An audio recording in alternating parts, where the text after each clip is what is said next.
adult children. Old man could not get Jim Cantori to be here today, so instead, he got Thor, the god of thunder, to come tell you about hurricanes that are coming in our area.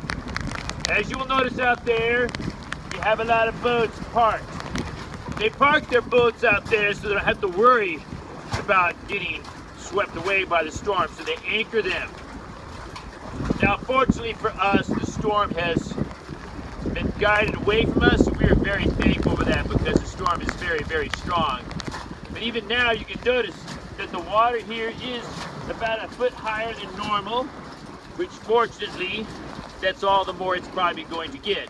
Now, for the people that are further down that direction, follow the hammer, that direction, it's not going to work out nearly as well for them. But as you can see, we have rain, we have wind.